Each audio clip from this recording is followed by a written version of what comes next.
Right, now let's talk about the other big story that we're tracking today, and it is to do with the Modi government sending a missive to one of the members of the big tech. This time it's Facebook group's WhatsApp. Earlier you'd seen a flashpoint between Twitter and the Modi government.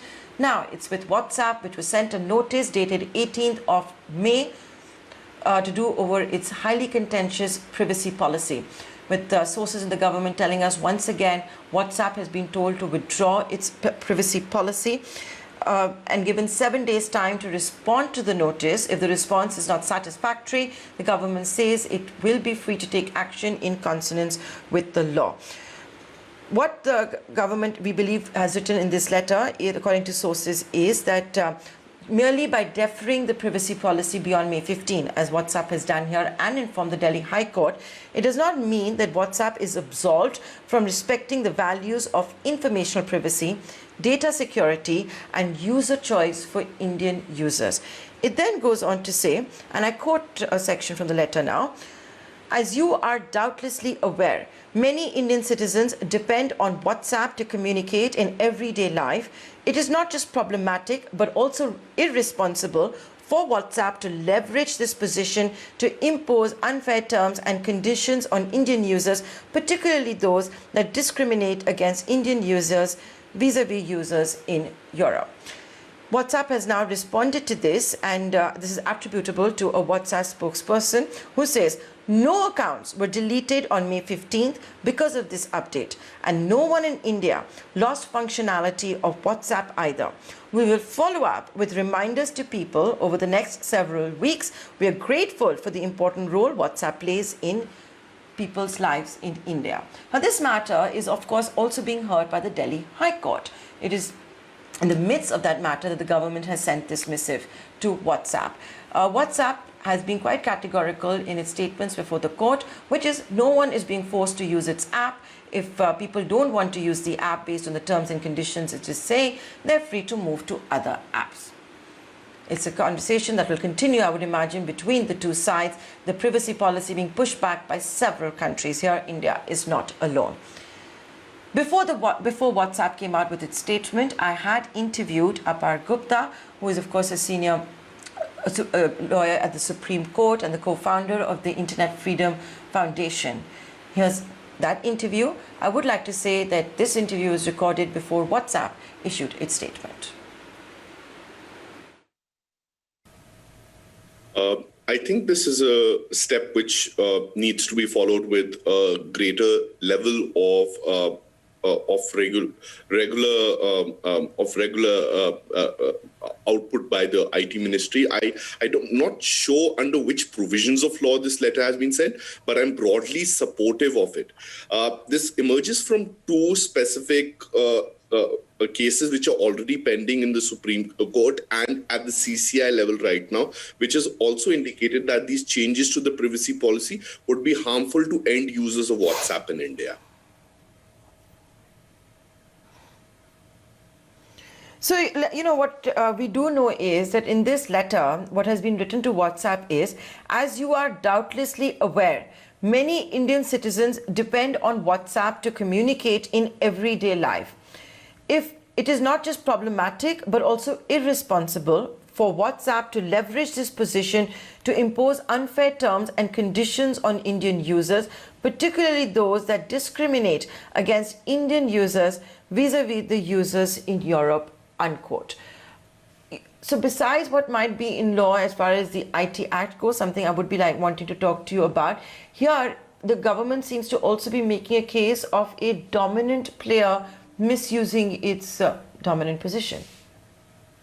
Yes, so there are two broad streams of regulation which would become applicable here. The first would be informational privacy, which can be asserted by the government also. And the second will be competition side impacts. Now, already there's a pending investigation at the Competition Commission of India. The Competition Commission of India's order directing an investigation into this change of the privacy policy, which emerges from a suo motu action. So the Competition Commission has taken this action by itself also is reflective of these points, that WhatsApp is a dominant player in a well-defined market. It will impact a large number of users. The changes are not in the interest of the users, and the users don't have the option to rescind and also exercise any form of consent. And also the changes are not very clear in terms of where that data is going and how it will be used. So I think it's something which does need to be appreciated, what the government is doing. I'm not very sure what is the regulatory or the legal basis for this government letter, but greater transparency around it in terms of what powers are being invoked would definitely be useful and helpful to all of us in the community, which always is a big supporter of any kind of action, whether by government or by courts, any kind of regulator to support individual privacy.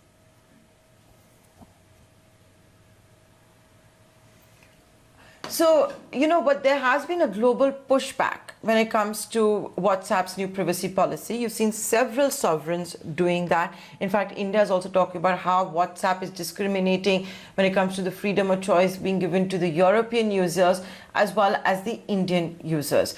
The global pushback will obviously then help India's case. But by law, how much of a pushback can it be? Because WhatsApp's position has been very clear in court. We're not forcing anyone to use WhatsApp. You are free to use WhatsApp. If you choose to use WhatsApp, you must do it on our terms. Else we will delete accounts or remove features whereby you can only get incoming calls and messages.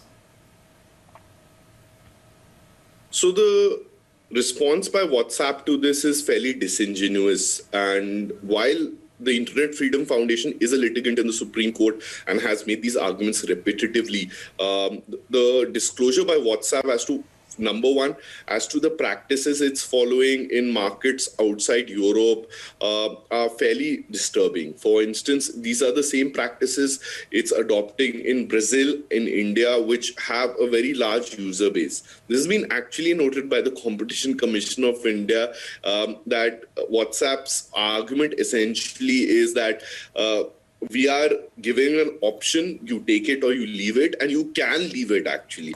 But the Competition Commission of India says that if you leave WhatsApp, you not only leave WhatsApp, you leave conversations which are very important sometimes. For instance, in apartment housing societies or housing societies where groups are formed which send information, school alumni groups, college alumni groups, and all of these expressions of communities which are on WhatsApp are because of its scale. And why is that scale become so widely adopted are because of its past promises, which prior to this recent privacy policy change always gave the option to users that you can opt out of the information sharing which is being done with Facebook. And even prior to that, a privacy policy change which was done in 2019, around after the acquisition by Facebook, the original promise of WhatsApp when it was launched was we will not share your data with everyone. So it's breaking all those user expectations through which it's firstly built this scale, and there's no other viable alternative at present in terms of the number of users and the market size which it dominates.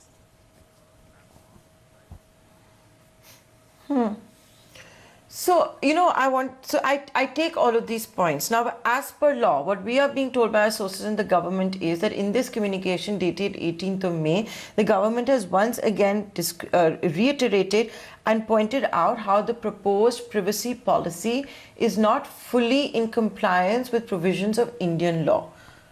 Forget past promises and all of that, because I don't know if they were contractual and can be legally upheld. Yes. But as per the provisions of Indian law, how is WhatsApp violating, if it is? So the violation can occur in two ways. The firstly is the fundamental right to privacy, which also casts an obligation on government to enforce it. And this is there in the Justice Case Puttaswamy judgment. The judges have also clearly stated it applies not only to government, it applies to even to private entities, and the government has an obligation of formation as well as enforcement of legal provisions. Now here I'm curious what powers the Ministry of Electronics and IT is drawing from the Information Technology Act. Is it under Section 43A and the rules made under it? But those are a little limited in my view because we don't have a comprehensive data protection law. And the second is a power which cannot be exercised actually